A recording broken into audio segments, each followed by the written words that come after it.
Donc, je suis Ludovic Laforêt, je suis le directeur matériel de la délégation Sogea Environnement. Alors pourquoi le câble électrique? Alors, le câble électrique pour moi c'est un clin d'œil et un symbole.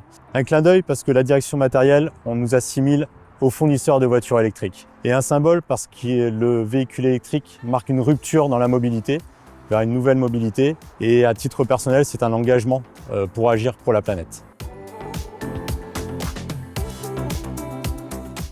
Je porte l'ambition Agir pour le climat. Le changement climatique est une évidence pour tous aujourd'hui. Nous ne pouvons le nier au vu des phénomènes climatiques que nous constatons tous les jours. C'est un pilier fondamental dont nous sommes les acteurs, que ce soit individuellement ou collectivement, mais nous devons agir pour le climat.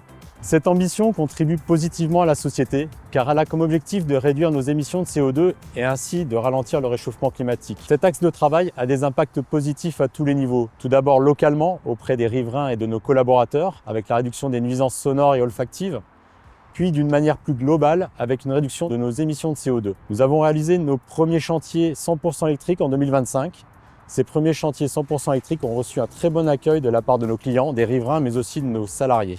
L'objectif du groupe Vinci est de réduire les émissions directes de CO2 de 40% à l'horizon 2030. Cet objectif est en ligne avec les accords de Paris visant à limiter le réchauffement de la planète à 2 degrés en 2100 par rapport à l'époque pré-industrielle. Au-delà de cette réduction de 40% des émissions directes Scope 1 et 2, nous visons une réduction de 20% des émissions indirectes Scope 3.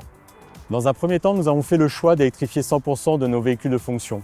Les premiers freins à lever auprès des conducteurs furent la crainte de l'inconnu, les a priori sur les véhicules électriques. Ces freins furent rapidement levés avec les retours positifs des premiers utilisateurs. Ensuite, pour l'électrification des engins et des poids lourds, nous sommes confrontés à une offre naissante et à la difficulté de recharger de manière simple. En 2025, nous avons néanmoins investi dans 2 pelles sur pneus 100% électriques qui ont reçu un accueil très positif des utilisateurs et des riverains. En quelques chiffres aujourd'hui, 100% de nos commandes de véhicules légers sont électriques. L'électrification de notre flotte de véhicules utilitaires a débuté. Les premiers poids lourds 100% électriques seront livrés en 2026. 100% des sites sont équipés de bornes électriques de recharge.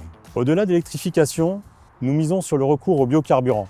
Ces biocarburants sont utilisés comme carburant de substitution au gasoil et au GNR. Les premiers sites qui ont eu recours aux biocarburants confirment l'impact sur les émissions de CO2. Cependant, cela ne peut être qu'une solution transitoire vers une électrification de nos véhicules et de nos engins.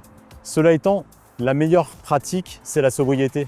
La meilleure économie de CO2 qu'on puisse faire, c'est de ne pas le produire. Nous disposons au sein du groupe d'un outil e-track qui permet de suivre les consommations et les taux de ralenti de nos engins. Cet outil doit nous permettre de réduire au maximum nos taux de ralenti et donc nos consommations. Je coupe mon moteur était d'ailleurs le slogan de la journée environnement 2024. Si j'avais 3 actions locales à citer, ce serait la semaine de 4 jours qui a été testée et conservée sur nos agences de La Rochelle, Angoulême ou encore Pau, la mise en place d'outils de suivi des déplacements dans nos sociétés Presqu'île et MTP et les challenges éco-conduite. 3 actions qui s'inscrivent dans le même objectif de sobriété et de réduction des déplacements. Vous l'avez compris, 2026 sera une année de défis que nous relèverons tous ensemble pour agir pour le climat.